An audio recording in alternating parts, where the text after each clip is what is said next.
On Wednesday, the 12th of June, 2024. It's nice to see everybody at the beginning of a new municipal year. I don't think we've got any new members on the committee, so I think that we all know each other. We've got a number of people in the room. We've got one councillor in the room. Everyone else is online. We have officers accompanying me in the room here from Education, Legal and Democratic Services.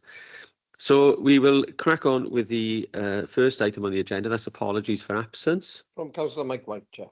From Councillor Mike White. And I'm not sure if Councillor Fiona Gordon's able to make it this evening, but we record her apologies as well if not. The second point is disclosures of personal and prejudicial interest. Do we have any?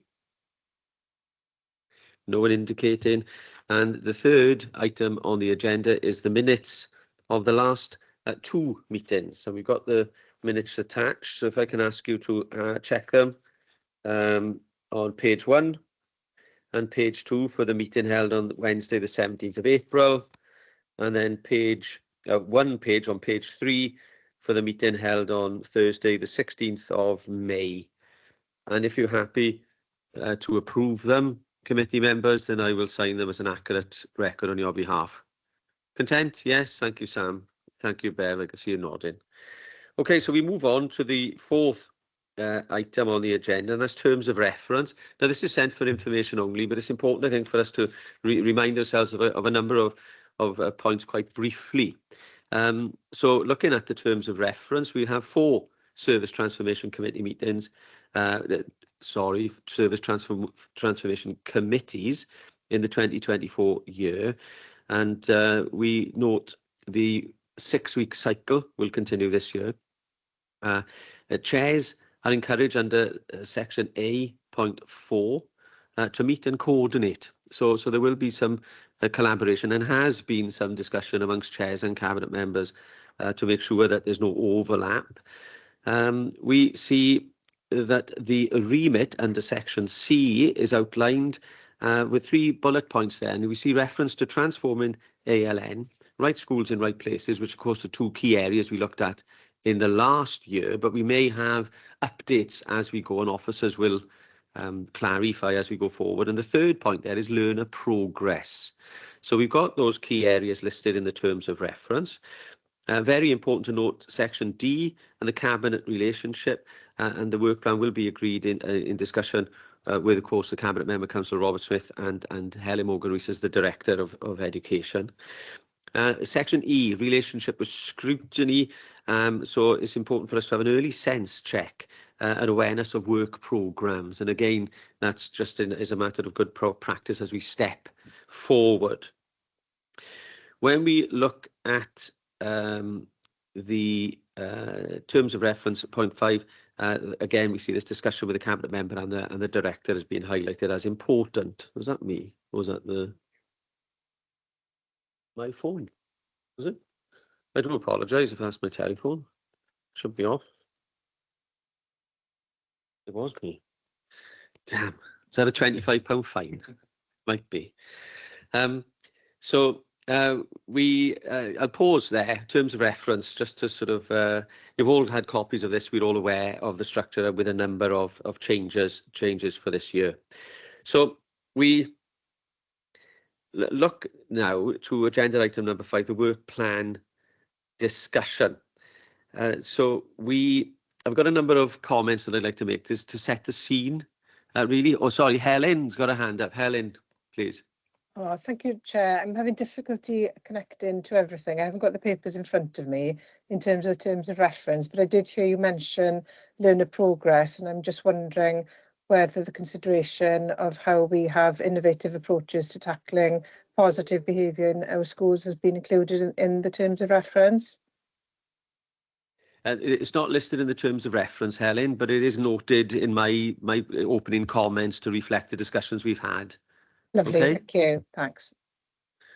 Okay, so we turn to agenda item number 5, work plan discussion. So to kick it off, and of course, committee members are asked for their insights and comments and thoughts. My opening comments start with learner progress. So we're looking at learner progress from following on from the discussions that we've had in setting up this year's committee, with consideration of the Swansea principles, effective practice, pupil assessment and progress in line with the curriculum for Wales. The second item to be considered and discussed by committee is the idea, as Helen mentioned, supporting positive behaviour in our schools. And then as we go forward, we may have some reports for information, maybe as we go forward, to look at updates on specialist teaching facilities, right schools, right places as we go through. But we're conscious of having a tight and focused agenda, as we did last year. 3 comments from me just to kick things off, and I'll be quite brief in saying this. We've got strong strategic links. We've got very strong track record of success. We've got links on an international level, UNICEF and children's rights, not least. UNESCO's Institute for Lifelong Learning. Of course, Swansea was the city of learning and remains very closely attached to UNESCO. And as lifelong learning champion, it's important to note those cradle to the grave links that we have. We are talking about the youngest child to the oldest adults, and we are talking about education institutions from the youngest child all the way up to our universities, our 2 universities that we have in Swansea. My second point relates to committee members pausing and reflecting like a squeaky hinge on this idea of what learner progress means, and to challenge, not to think about what we've known from past, but to think with energy and enthusiasm and innovation as we look ahead. What does learner progress mean for our 93 schools and 36,000 pupils, if I've got the number right? Now, that's a challenge in anyone's book.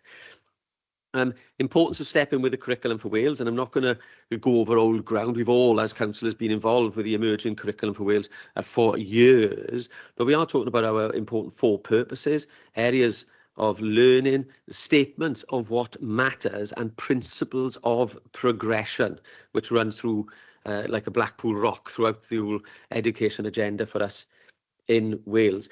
It's important in the guidance from the Welsh Government. There was a note there in the guidance that refers to pupils' progression at different paces. And I think that's an important consideration. My third preliminary point, this is, and Cabinet Member Councillor Robert Smith reminded me of this important phrase. We're talking about stage, not age. It's not that a child progresses from a particular age to the next age to the next age, and we move on chronologically through, and success is noted at each stage. This is about the stages that individual pupils are at. We're not talking about round pegs into square holes. And my bugbear, if you like, which I sometimes get slightly frustrated about, is the idea of more able and talented thinking. Sometimes, in my experience as a child, more able and talented thinking got in the way of my progress in school. Linked to this, we do have a very diverse range of children and young people in schools. Of course, we have a very strong focus on ALN. What does success look like for individual pupils? It's great to get to the GCSE year and see a string of great results, but what does it mean for all pupils?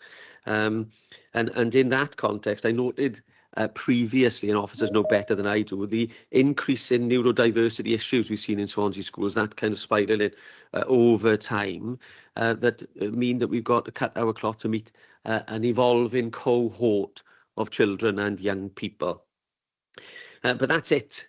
From my opening comments. I hope that they make sense. And can I pass on to Councillor Robert Smith as the Cabinet Member for Education, please?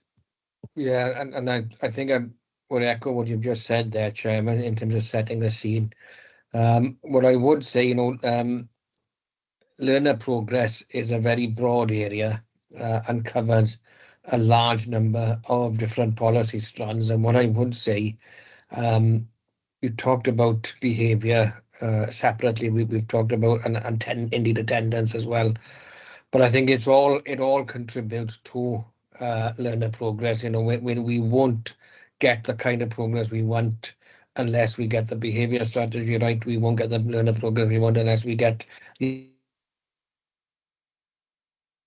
Sorry, I think oh, you're back now. Sorry, Robert, you just went on to, I you know, cut I off don't for know a how far I second. got, but you know, they're all interlinked, and I think what we need is a focus on the end product here. What are we looking at? Because there are actions for Welsh Government to take. There are questions about where the approach that Welsh Government has adopted is leading us and what can we do within that framework. But I think the problem we've got is that schools and ourselves need to be clear about where they are going next. And I think we need to work with schools and trying to develop a local authority-wide approach on all of these issues that include learner progress, but it also includes, I think, promoting strategies to promote positive behaviour and linking that to attendance, because I think some of you have heard me say before, you know, the National Behaviour and Attendance Review linked the two issues 20 years ago. And I certainly think that they remain twin strategies. We've got to address both of those issues, and those issues are crucial in terms of learner progress as well as the other things that need to be considered when we, in terms of how we measure learner progress, and how we support schools to do that, Chair. That's lovely. Thank you very much, Robert. Can I ask now? Can I pass on to Helen? Helen, could you sort of pick up where Robert left, please? Yeah, thank you, Chair. Just to concur with Councillor Smith in terms of the intention here. Obviously, we want to get it right for Swansea. We've come from an era of understanding what standards look like in our schools. And now, as a local authority, we really need to understand learner progress across our schools and what's being assessed and how schools have developed an approach and how we can spread some of that good practice as well across the system. So I think it's really important we consider both topics and see the interdependencies between them. Where we come to behaviour on the agenda, it's such an important consideration to get right in Swansea. It's not just a Swansea issue, but we know we need to adapt and innovate when it comes to our approaches with supporting schools to support positive behaviour. So we do have in attendance our Principal School Improvement Advisor, David Thomas, or Di, as he's affectionately known, who is going to provide us with a bit more detailed background in terms of where we are and where we could be in Swansea on this very topic. That's lovely, lovely introduction. Thank you, Helen. Di, I think the last time we saw you in this committee meeting, you were wrapped up. The heating was off. It was freezing cold, and you had a coat on in the house. I remember that. Keep him warm. Over to Di. Thank you. Diolch, Helen. Diolch, Chair. I gotta say, I'm not all that warm today, but hey ho. Firstly, Helen, can you just check that you can hear me? I can see you. Just a nod would be useful. A bit louder. Very well, David.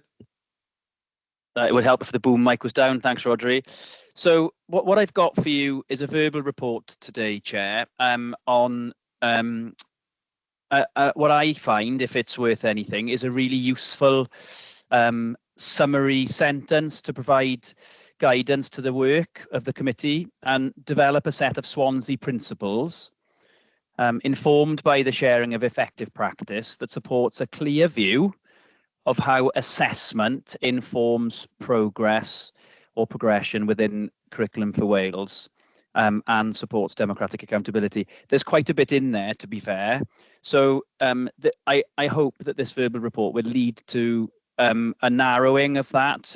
Councillor Smith's absolutely right. It's a really broad topic and something that schools in Swansea and across the board in Wales are grappling with.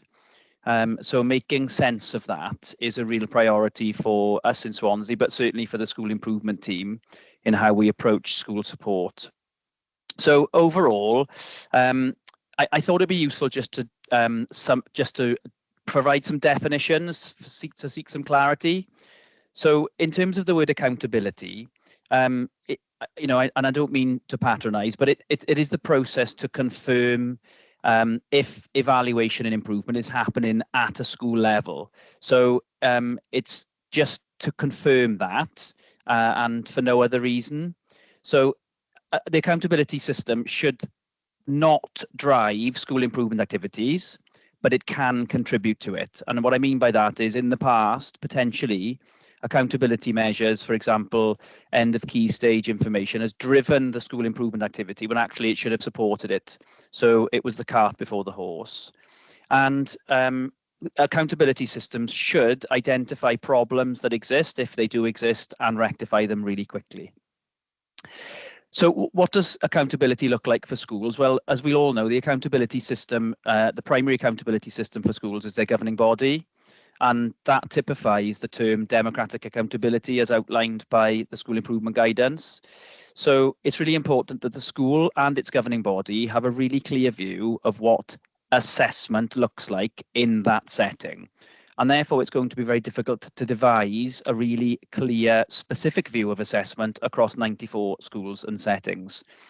However, sometimes governing bodies and schools need the support from the local authority to make sense of a principle approached guidance. So that's where the school improvement team and the likes of the stakeholder engagement team come in. But then there are times when governing bodies need a little bit more, the word intervention is provided from the local authority. And then comes LA scrutiny and at the local level, and then of course on to regional scrutiny.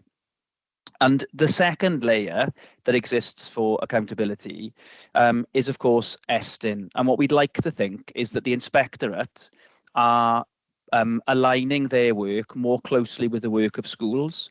So instead of it being another layer of accountability, it's designed to be more democratic and work in partnership with schools. And what we are seeing is the outcomes from inspections aligning more with how schools operate, the school improvement guidance, but it's more of a developmental conversation as opposed to a judgmental one. So what I am saying is the inspectorate is helping us feel less inspectorial and more developmental, which I see as a positive. I'm just going to go on to the overall requirement, the principle that's behind the words democratic accountability. And ultimately, what we're trying to achieve is overall collective responsibility for the quality of education, so that everybody involved in the party has shared ownership. So it isn't just down to the work of a school, individual governing bodies, individual local authorities or regional consortia, that we share the responsibility of this, the quality of education.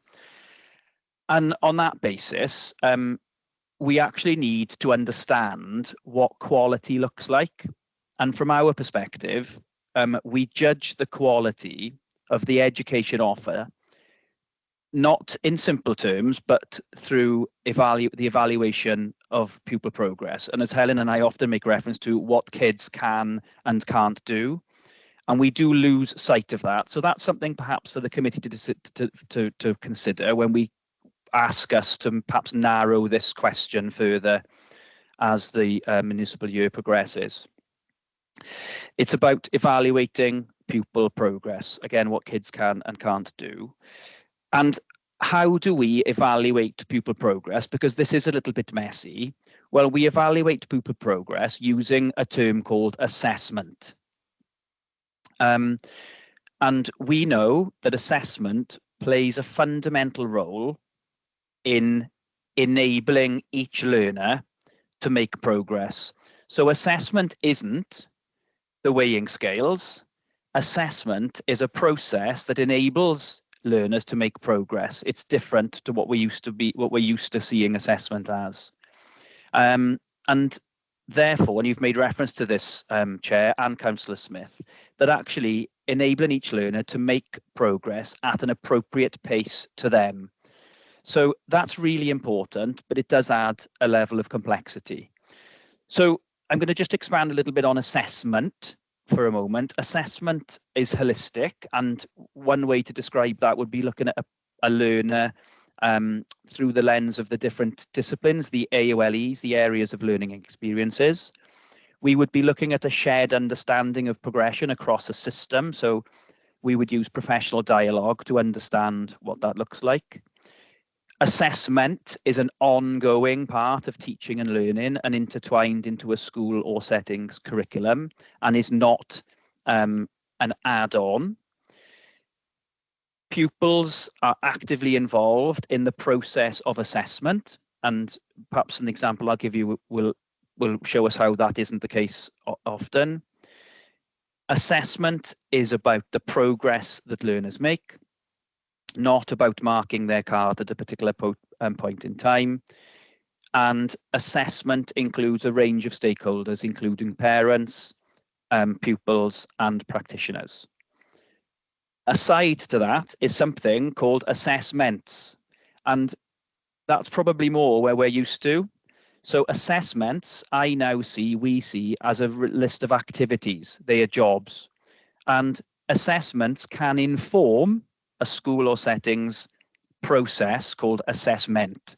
So the assessments that we would be used to, GCSEs, scores at the end of a key stage, focused observations, tests, etc., they are part of an assessment regime, but they are not assessment, they are activities. So I just wanted to set the tone to our understanding of that, and I got to be straight with you. Not all of our schools and settings in Swansea have a clear view of that. So it's my job to get that message to schools in Swansea, but it's also the region's job as well, and they have been doing that through Partneriaeth's regional offer. In terms of developing a set of Swansea principles, I had to go back to the word principle to really understand what I'm trying to achieve here, and it's a rule by sense. We're trying to get a set of rules, and it's really difficult to get a set of rules for assessment. But overall, assessment has three main roles. It's designed to support an individual understanding on an ongoing basis of day-to-day pupil progress. The second core role is to identify and capture and reflect learner progress over time, and also to understand groups of learners and their progress in order to reflect on the practice, the quality of what's being provided. And when we try and unpick a little bit of that day-to-day progress, that progress over time, and that group progress, those three main roles, we use the word progression. And we need to go back to what that means. And progression is how a learner develops and improves their knowledge and skills over time. So this might be something the committee consider as a line of inquiry or a piece of work that we want to demonstrate. So that's one element. The progression is how a learner develops and improves their knowledge and skills over time. There's also another layer that exists, which isn't necessarily a deep understanding of individual learner progress, and that's highlighted through the mandatory principles of progression. I got a little bit more on that in a second. And then another element is what we know as a shared understanding of progression, which doesn't look at individual learners. It looks at individuals, it looks at learners across a system, and is more in relation to the practitioner's understanding and those other stakeholders. So it's about how learners should progress through the knowledge, skills and experience. It's a leadership element to it, and it draws on the principles of progression. It looks at progression across a system, so from 3 to 16 potentially, across schools and settings, and how those expectations compare outside of a local system. So that shared understanding of progression requires us to look as a school or as an organisation outside of our organisation or school, not necessarily within, as we would know, a cluster. So just to expand a little bit on the principles of progression. I can see a hand up, Chair. That's can you carry on for a second? Yeah, Dave, please. Sorry, of course. So the principles of progression are what the Welsh Government describe what progression must look like for learners. And what they do is they describe the capacities and behaviours that practitioners must seek to support. And they describe the types of learning and allow pupils to develop towards the 4 purposes. And one of the misconceptions that we've got in Swansea and in other local authorities is that the principles of progression are going to help us really understand what I said earlier on, progression. They're not going to do that because they don't describe the development of skills, knowledge and experience that children have. They are there to describe the types of learning and support practitioners to develop and describe the capacities and behaviours of pupils. And lastly, the principles of progression do allow leaders to consider holistic development. So one question I've got is, does the committee want us to focus on the principles of progression through a set of leadership investigative questions, because that does provide us with a high level set of leadership investigative questions. So Chair, I have got a summary and I haven't got the answer because I'd like for the committee to guide our work if that's appropriate. What is it that we want? So does the committee want us to provide a broad view of the word assessment? That's one ask. Do we want to develop a more detailed view of how assessments inform pupil progress? Or do we want a more deep understanding of the principles of progression? And of course, throughout those 3 options, there'll be the realization that we need to find some effective practice. We have got that intelligence now, and how that looks, what that looks like in terms of the democratic accountability. So I suppose 3 questions really, Chair. Do we want that broad view of assessment? Do we want to have a look at a more detailed view of assessments that inform progression, the skills and knowledge and experience that pupils have? Or do we want a development of the principles of progression? So I'll close there and happy to field any questions. Okay, thank you, Dai. Can I ask Yvonne? Yvonne, Councillor Jardine? Thanks, Chair. Okay, so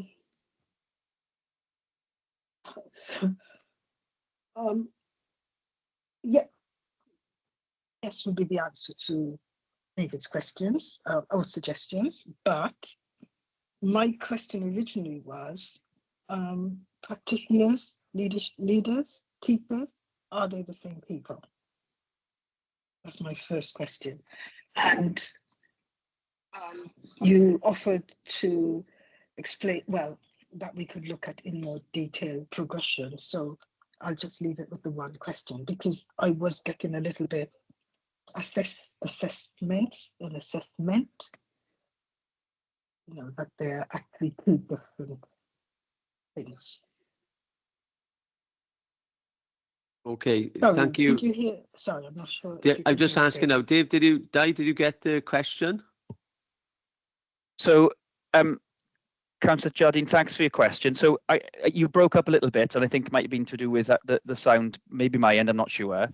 I get there is a difference between assessment, okay, because that's the overall process by which we understand pupil progress, and assessments are activities. So yes, I understand that. So there's the difference. In terms of, I suppose, I think what you're getting at is, you'd like to know more about those 3 things. I'm trying to understand which one should we focus on, because if we were to go for a broad view of assessment and you want to get some effective practice, we're going to get a really broad view of that across Swansea. I don't know how helpful that might be. If we were to look at progression, that would ask me and other officers to look at how schools understand the development of pupils' skills, knowledge and experience. And that's quite specific, and we would be able to sort of seek effective practice and share how governing bodies and practitioners are working towards that understanding. That's lovely. Is that okay, Yvonne? Yeah, that's fine, thanks, Chair. But my other question was, leadership, practitioners, are they what we now call teachers? Yeah, really good question.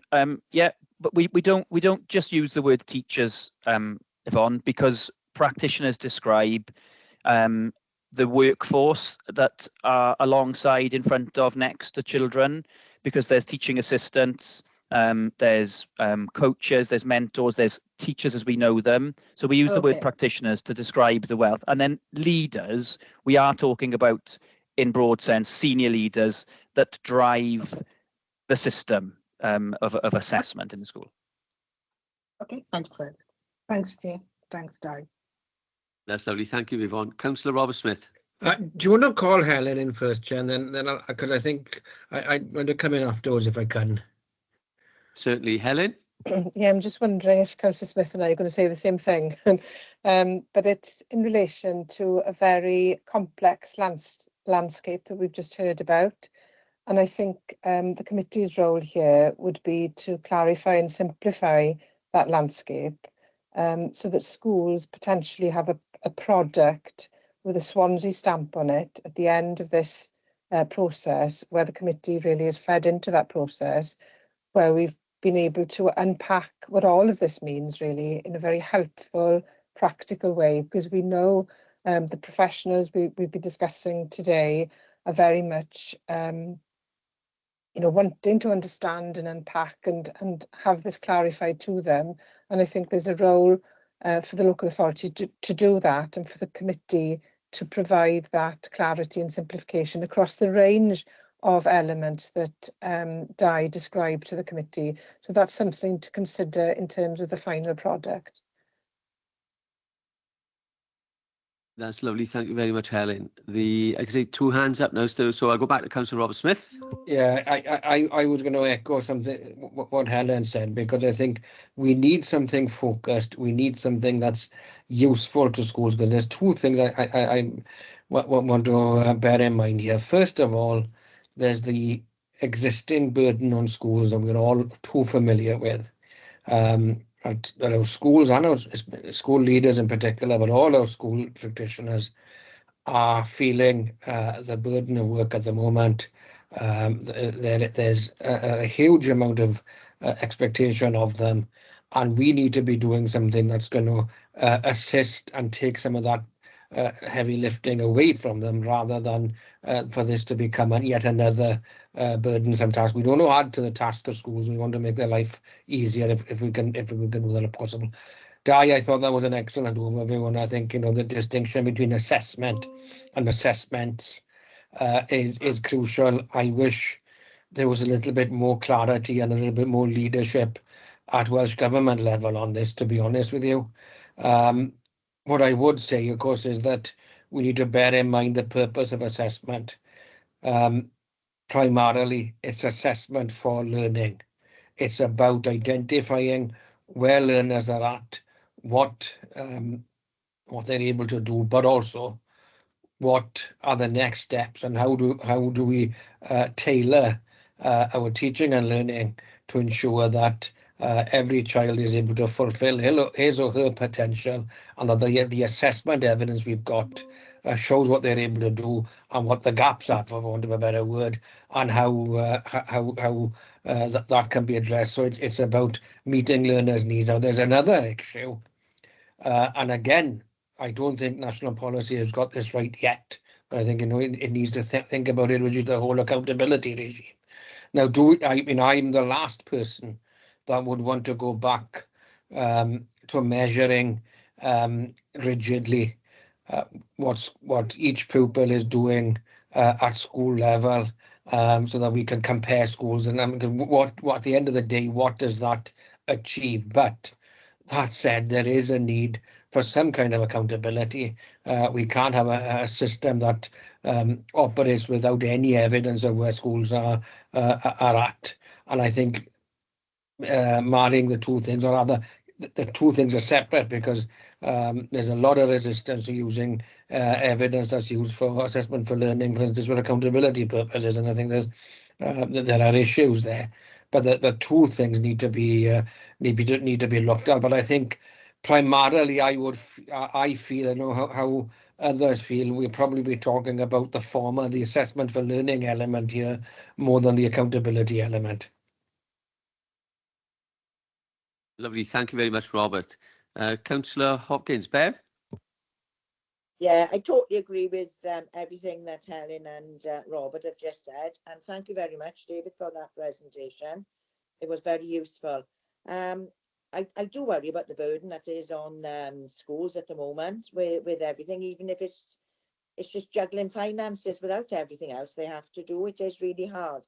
But I like the idea of the fact that you're involving and want to get them more on board the governing bodies, because they do play an important role, and to take them and to get them more understanding of what these assessments are. I totally agree with the way that they're going forward. And as you are right, it's not all schools are the same, and it's a better way of us not comparing and saying this school is better than that school, because every school has a quality, every area is different, every school in Swansea has a different approach. People that sit on different governing bodies will see that. So I totally agree with the way they're going forward, and I'd support whatever your suggestion is here to make things easier for the process for these schools to carry on.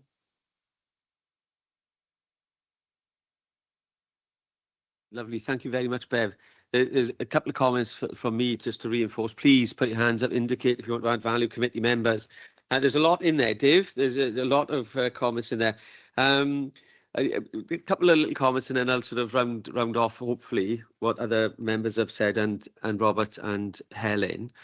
Right, Eston inspections. Great to hear that the conversation could be about development rather than inspection. I've got to say, I haven't seen that in my own experience, and I pray for the day that happens, where the inspectors step with the school and in an encouraging and supportive way. I would ask a question. I'm just asking a question, not really one or two of these might be rhetorical. Is there any move afoot for 360-degree feedback of Eston inspectors? That would be interesting for me, so that they come in, they do the inspection, go away. But what about the community? What about the governing bodies? What about the school staff? And what about the children's perspective of their own school environment and the inspection process? That would be interesting for me. When we look about the focus on assessment and assessments, I get the distinction between the two. The key has got to be the practical reality of the child's experience. So not on a theoretical, philosophical discussion about the terminology, etc.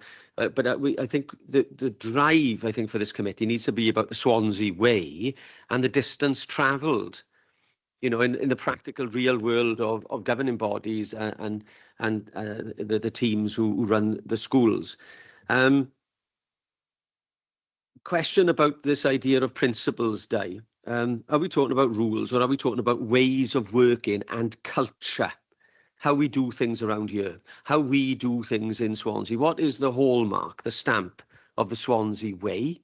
And rather than rules, you will obey, you will adhere to this rule, is there a distinction to draw there? As a question to think about. Pupil on a page. When we had in previous versions of this committee information from Pentre Hafod and Mr. Goulden in Pentre Hafod, we saw the great use of pupil on a page thinking.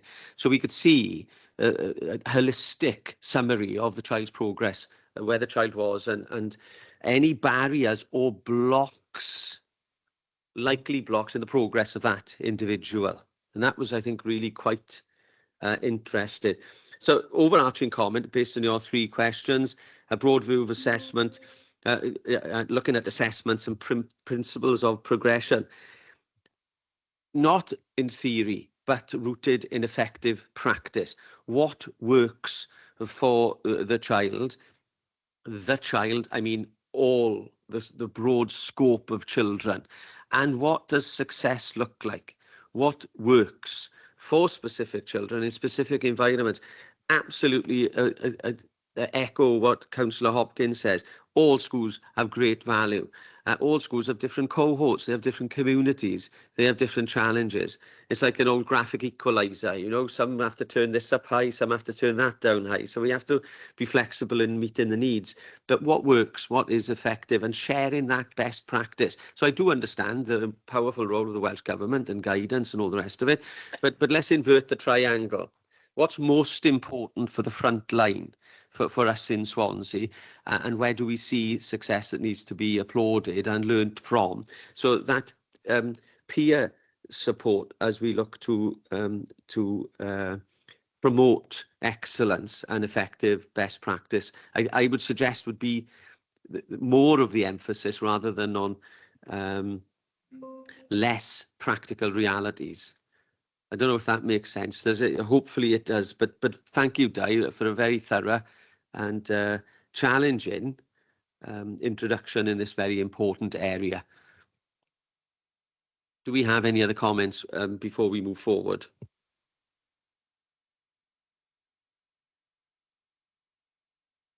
No. Okay. Well, thank you very much for that, Di. It's very helpful. And I don't think that anybody's in the business of overburdening the overburdened. Reducing the bureaucracy is of critical importance. And if in the process of change as we go forward, we can take something off the workload of schools, well, let's take it off. I'm back to the burning of the bonfire of bureaucracy in my own thinking. Do less, be more effective. Can we show that we have more happy children in Swansea schools in future than we do today? How do we measure that? I don't care, but let's see if we can. Councillor Robert Smith. Yeah, I think in terms of moving things forward, Chair, what I would suggest then is that we ask perhaps you, myself, Helen and Di can meet before the next meeting and reflect on the comments that have been made in the meeting this afternoon, and come up with a proposal for the committee in terms of where we take things forward based on what Di has said this afternoon, the presentation he's given. And as I said earlier, Di, I think that was a really thorough run through of a very complex issue. So I think there are things we need to take on board, and that perhaps we can come back then to the July meeting with a focused proposal of where the committee could go with this moving forward over the next over this next term, Chair. Yeah, good, sensible suggestion there, fully in support of that. And committee members, thumbs up in agreement with that, contentment. Okay. Lovely, well, that's excellent. If the committee are happy, then we can ask officers to schedule a meeting for the four of us within the next few weeks, if that's okay, Chair. Yeah, absolutely. I look forward to it very much. The last question, the last point I wrote on here, when we're assessing who's being assessed and why, what the purpose is, and what about the pupil engagement with the process of assessment of the school in the round, in the children's rights agenda? So can they assess the teachers? Can they have more contact with the school in the round and have their own view echoed and in the process of change? Well, again, Chair, we talk about involvement of pupils within the assessment. That's one of the things that the OECD has highlighted as a common feature of high-performing systems across the world. And I think, it does mean it's part of learner voice, but it's about engaging learners in understanding their strengths and understanding where they need to go and areas for development. So I think, that again fits in with our ethos as a local authority, what we've committed to as a council in terms of the UNCRC and so on. So I think again we're in line with international good practice, but the key thing here again is about implementation and how do we make that a reality. Excellent. Thank you very much for that, Robert. So are we content, committee? I think we are. I can't see anybody indicating. I'm looking around the room. There's no councillors in the room. I don't know why I'm doing that. But you seem all in agreement and content. So on that point, can we move forward to look at behaviour next? Does anyone want to introduce this, Councillor Smith or Helen? I'm happy to start, Chair. Happy if you are, Councillor Smith. I say a few words. Yes, absolutely. Yes, carry on. Yeah, so Obviously, when we started to explore themes for this municipal year, we knew that we needed to do a piece of work to help schools with pupil progress. But not very recently, but during the last academic year, we can see that some of our approaches to supporting positive behaviour in schools probably would benefit from some oversight by this committee as well, because we know behaviour of pupils needs a lot of attention, and we need to have different tactics potentially to support our schools, and more importantly to support the learners themselves. So I think this is a really important topic, and yes, it's linked to the one on pupil progression. Inevitably, you know, we need both to be in the right, but I think this is a discernible work stream that we can work together as a committee, with you as a committee. And we've got, I think, Kate in the room there with you, Kate, Head of Vulnerable Learners, and Helen Howells, Team Manager for Pupil Support, to guide you through the background, really, of why this is such an important topic now. Thank you, Helen. Is Helen on? Helen Howells online? She's not online. Or Helen is not in the room. Helen Morgan Rees. Kate is flying solo. That's fine. Brilliant. Thank you. So on that point, over to Kate Phillips. Thank you, Kate. Thank you. Thanks. I've just shared a presentation, so if that's okay, Chair, I'll just talk through the key points. So the purpose really of the presentation is to set a bit of context, to highlight the current issues, and to consider some next steps and potential actions. So I thought it was probably important in the first instance to offer a definition of behaviour. And we've talked this afternoon about how important it is in terms of the potential impact. But I think just understanding exactly what that means it would be helpful. So it's described as the way in which one conducts oneself, especially towards others. But importantly, I think for the work that we're looking to do, it's around the way in which a person behaves in response to a particular situation or stimulus. I think that's really important as part of the discussions, and that there's always a reason for the ways in which people behave, whether that's positively, negatively or neutrally. And so considering those broader environmental factors are really important. In terms of the approach that we've advocated in Swansea over a period of time, we believe that we have a very learner-centred approach to supporting positive behaviour. Our inclusion strategy is a key document that outlines our approaches, and that really hangs around supporting emotional health and psychological well-being, on making sure that we have the appropriate support for learners with additional learning needs, and making sure that that support is a needs-led approach, so that we can respond to individuals' needs as and when they arise. And we also look to consider our learning environment. And those are really important principles for us, but we also know that our current position is impacted by a number of factors, and we've got a challenging position at the moment. So there's some information here to detail the current position in relation to exclusions. It's a blunt measure in some ways in terms of behaviour, but it does I think it's really important because there's a raft of research into the impact of exclusions, particularly in relation to later life, in relation to the impact on adults. And so we can see from this diagram here that exclusions, both fixed term and permanent, have steadily increased in Swansea over the last 5 years. And that's not a position that we want to be in. We also know that we are seeing an increased number of learners who are on reduced timetables, and attendance is lower than we would like it to be at Swansea schools.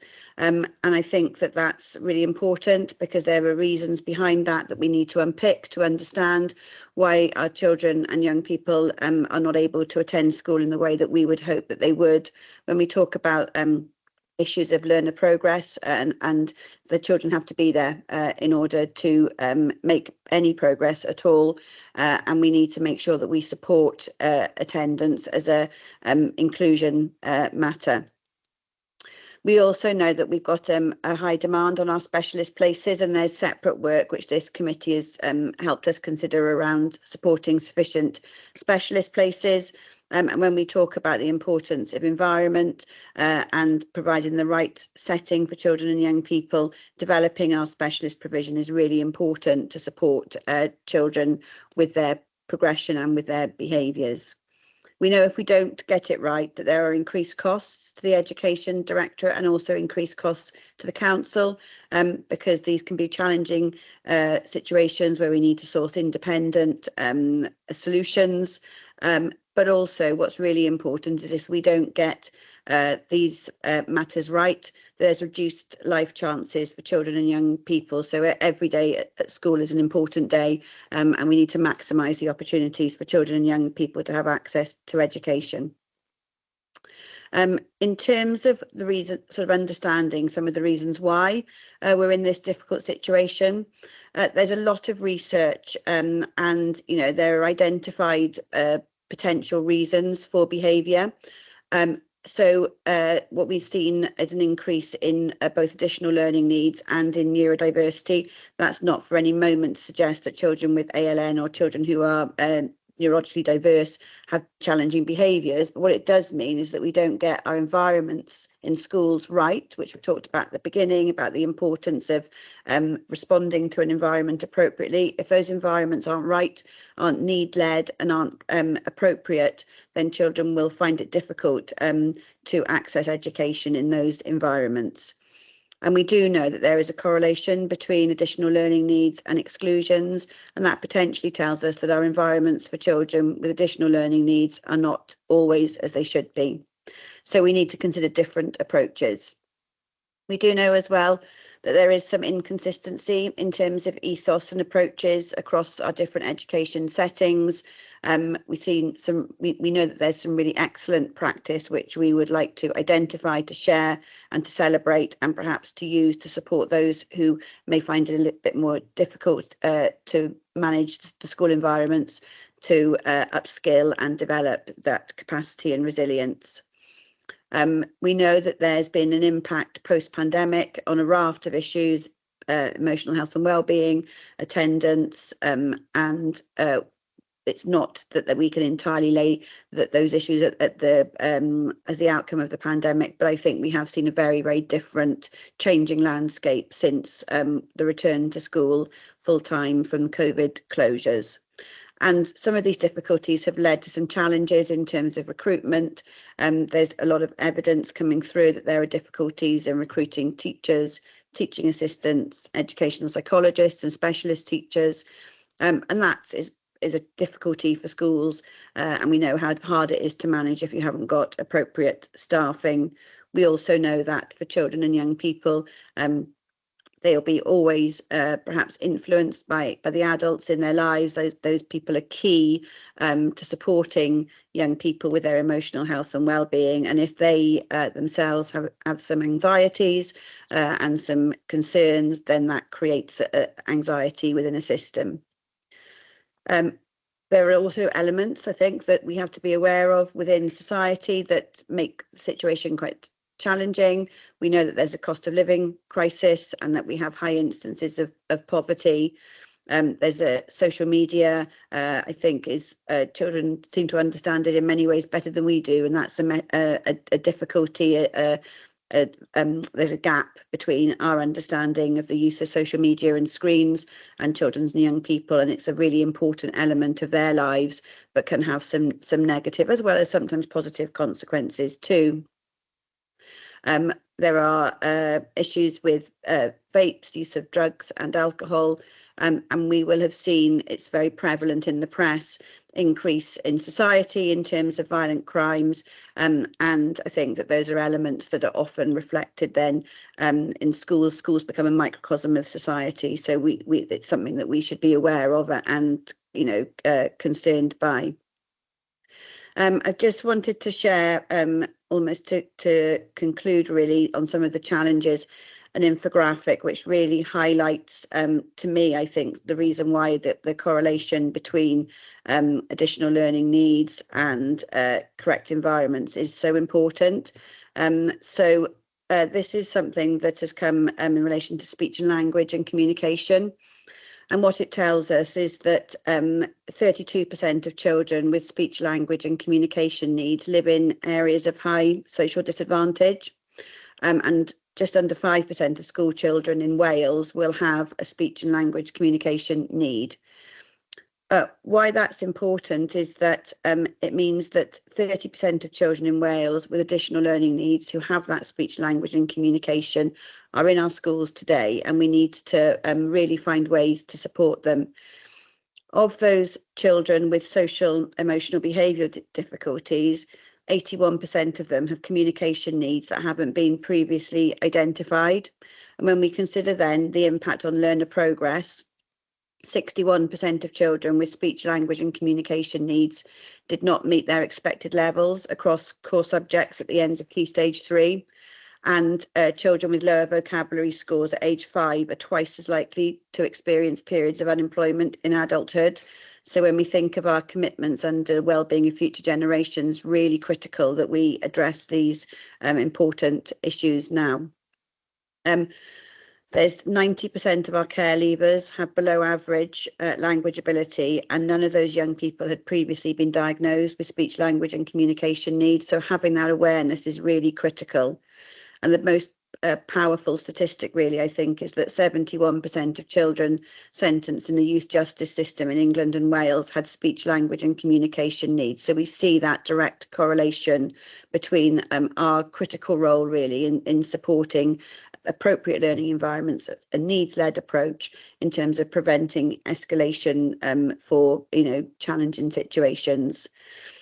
So, in terms of some kind of recommendations along the end in that orange column around what we can do potentially to help prevent this situation, supporting families from any background to provide a positive communication environment to help language development, respond to children's actions and words is key to their speech and language and communication development. And just modest investment into training early years practitioners can have a really high impact on children's speech, language and communication outcomes. So it's specific to a particular area, but I think it really evidences the correlation between our support for learners' needs and how that can have a positive impact if we get it right, but negative if we don't. So just to conclude. Okay, so if we just consider as a local authority what our obligations are, the local authority has got a duty to promote high standards of education, and that's in accordance with Section 5 of the School Standards and Framework Act. So this is something that is our legal obligation as well as a moral obligation. Swansea Council have got a behaviour policy for schools, so I think that we know that it's probably time to review that now, given the changing landscape both in terms of education and society. I mentioned the inclusion strategy earlier, and that really underpins our kind of thinking and ethos and approach in terms of behaviour, but it's about how we reflect that now in the policy and strategy that we have in place. We want to also support schools and governing bodies to meet their obligations. And I talked about the long-term impact of what that can have on learner progress. And I think in considering our obligations against the wellbeing of future generations, that really evidences that this is a critical area to work on. So the current position really indicates that a change is needed for policy. So in terms of our next steps, how we would propose to do that, but would welcome really feedback from the committee in terms of whether this feels like the right approach. And if there's a willingness to support us with this, we would be looking at partnership work. I don't think, given the impact of the broader elements of society, that we can do this alone. We need impact from our partners across relevant agencies. So we would look to review our policy, particularly around identifying good practice and promoting that, and potentially looking at a working group to take that work forward, potentially with feedback and input from this committee if you considered it appropriate. That's that. Lovely, thank you, Kate. Could you stop sharing the screen, Sure. please? I can't see anyone indicating. Please indicate, colleagues, Kate, that was full of meat and fascination. I've got to say that. I found that very, very engaging indeed. Have we got a hand up here? Can I see it? I can't see a hand. Di, go on, please. Yes, sorry, Chair. Just to somebody's mentioned it earlier on, but Kate and I, the two service areas, are trying our best to collaborate, and ultimately, I don't think we can remove the barriers that exist to pupil progress from the work that Kate has described. So I wonder if there's an opportunity to think a little bit more smartly when we present outcomes and findings in the future, Chair, Joe, so that we can link the work of the two items together potentially in some way, if that would streamline things slightly. Thank you, Di. Really great to hear the collaboration. Did you say you can't remove the barriers? Did you say that? Sorry. No, they're linked, aren't they? We can't disaggregate the fact that pupils might not make progress from the work that Kate has described. Their well-being, their attitudes to learn, and their behaviour is going to impact severely on their ability to make progress. So it makes sense for the two pieces of work to be clearly linked in some way. Yeah. Yeah, absolutely. There, hang on, Robert. Can I just say to Dave, absolutely agree with that. Collaboration is essential, and the pooling of efforts and what progress we are looking for, depending on the child. Every child has got potential, and we've got to be smarter in identifying that potential. Might be little steps for us, huge strides for the individual child. Sorry, Councillor Robert Smith, please continue. Yeah, no, just to echo what Di has said there, because I think in terms of focusing on the end product, the output which we're looking at from the committee's work, the two things, it's like they're legs of the same table, aren't they? Attendance, behaviour, and outcomes. They're all and then progress. They're all tied up together, and you can't have one without the other. So I'd endorse entirely what Di is saying there. Lovely, thank you, Robert. I can't see anyone indicating, but please do indicate as I try to summarise some of my perspectives of this. Partnership, Kate, one of the closing points there, absolutely open this up quite widely. Partners, for me, crucial for us to understand the impact of alcohol and substance misuse on the life of the family and the life of the child.